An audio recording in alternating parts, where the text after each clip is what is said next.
I had a conversation with my friend Harold last week that really stuck with me. Harold's 72, a retired engineer, and he told me he'd spent his entire Sunday afternoon staring at his investment statements. "I feel like I'm trying to solve a crossword puzzle in a language I don't speak," he said.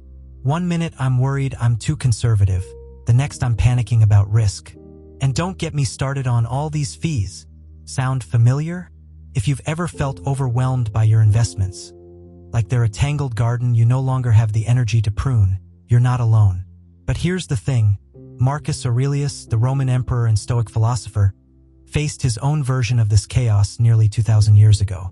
His empire was at war, plague was spreading, and yet he wrote in his journal, "You have power over your mind, not outside events. Realize this, and you will find strength." What if we applied that same Stoic clarity to our investments today? What if, instead of chasing returns or fearing losses, we could build a portfolio that's as sturdy and serene as a Roman column? Let's start with the first step. Focus on what you can control. Marcus Aurelius reminds us that worrying about market swings or inflation is like shaking your fist at the weather. It's exhausting and pointless. Instead, focus on the levers in your hands. For example, Harold realized he was paying nearly 1.5% in annual fees across his mutual funds. By switching to low-cost index funds, which often charge less than 0.1%, he saved over $3,000 a year. That's money he now uses to visit his grandkids in Florida. Here's another lever. Simplify your asset allocation. Think of your investments like a wardrobe. If you've got 30 shirts, 10 pairs of shoes, and a closet bursting with just-in-case outfits, getting dressed becomes a chore.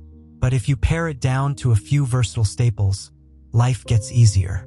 For most retirees, a simple mix of stocks for growth, bonds for stability, and cash for emergencies is all you need. My neighbor Margaret, a former librarian, uses the rule of 100. Subtract your age from 100, and that's the percentage you keep in stocks. At 75, she's 25% stocks, 75% bonds, sleeps like a baby, even when the market's rocky. Now, before we go further, let me ask you, when you look at your portfolio, does it feel like a reflection of your values or a jumble of someone else's ideas? If it's the latter, don't worry, we'll untangle that next. I want to tell you about my Aunt Clara. She's 82, sharp as a tack, and until recently, she had 7 different investment accounts, IRAs, a brokerage, CDs, even a gold ETF her nephew talked her into. Every month, I get statements thicker than my Sunday newspaper, she told me. Half the time, I don't even open them. Can you relate? Marcus Aurelius wrote, "The soul becomes dyed with the color of its thoughts." If your investments are cluttering your mind, it's time to simplify. That brings us to step 2. Prune relentlessly. Just like a gardener removes dead branches to let the healthy ones thrive, you need to cut out investments that no longer serve you. Start by asking, does this holding align with my goals? If you've got a speculative tech stock that keeps you up at night, sell it. If you're holding 5 bond funds with overlapping strategies, consolidate them. Clara worked with her advisor to merge her accounts into one IRA and one taxable account. Now, she spends her mornings painting watercolors instead of stressing over spreadsheets. And here's a Stoic trick: automate virtue. Marcus believed that discipline isn't about willpower, it's about designing systems that make good choices effortless. Set up automatic transfers from your checking account to your investments. Use dividend reinvestment plans, DRIPs, to grow your holdings without lifting a finger.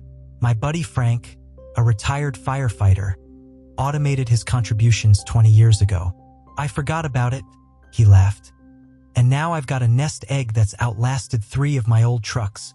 But let's address the elephant in the room. What about market crashes? The ones that make the news and your stomach drop? Marcus Aurelius faced invasions, rebellions, and personal loss.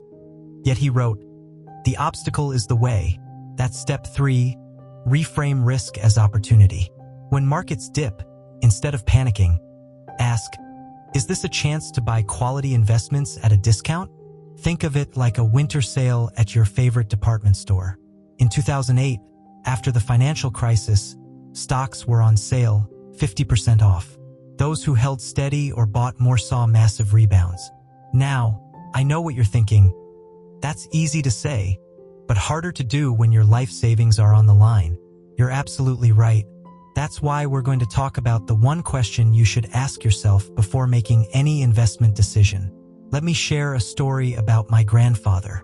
He grew up during the Great Depression, and by the time he retired, he'd built a modest but sturdy portfolio.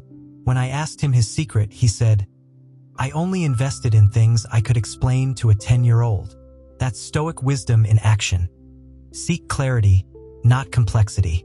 Marcus Aurelius wrote, "Very little is needed to make a happy life, yet we're bombarded with ads for hedge funds, crypto, and options trading, products that promise riches but require a PhD to understand." Here's the question to ask before any investment. Will this help me sleep at night? If the answer's no, walk away. Take bonds, for example. They're not glamorous, but they're predictable. Every 6 months, like clockwork, they pay interest. No drama, no surprises. My friend Elena, a retired nurse, moved 60% of her portfolio into treasury bonds last year. "It's not exciting," she said, "but neither is a good night's sleep, and I'll take that over excitement any day." Finally, leave a legacy, not a puzzle. Marcus Aurelius wrote, "What we do now echoes in eternity." Simplify your investments so your loved ones aren't left deciphering a maze of accounts. Create a master document listing all your assets, account numbers, and advisors. Update it yearly and store it somewhere safe. My Uncle Bob did this, and when he passed, his daughter told me, it was the greatest gift he could have given us. No guessing, no fights, just peace. So let's bring this all together. Imagine your investments as a tranquil Roman garden. Pruned, purposeful, and designed to weather any storm. You're not chasing trends or fearing headlines. You're rooted in what matters.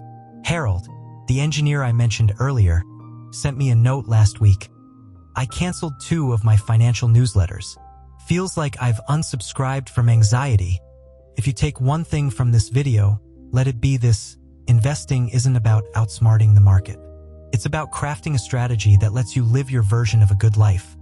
Whether that's gardening, traveling, or simply enjoying a quiet afternoon with a good book. Now, I'd love to hear from you. Have you tried simplifying your investments? What's worked? Or what's still keeping you up at night? Drop a comment below. I read every single one, and your stories inspire future videos. If this resonated with you, please hit that like button and consider subscribing. We're all about finding peace, purpose, and prosperity in these golden years, together. And remember, my friend, just as Marcus Aurelius found strength in simplicity, so can you. Here's to your health, your wealth, and the quiet confidence that comes from knowing you've built something lasting. Wishing you a joyful and fulfilling life at any age. Until next time, take care and keep thriving.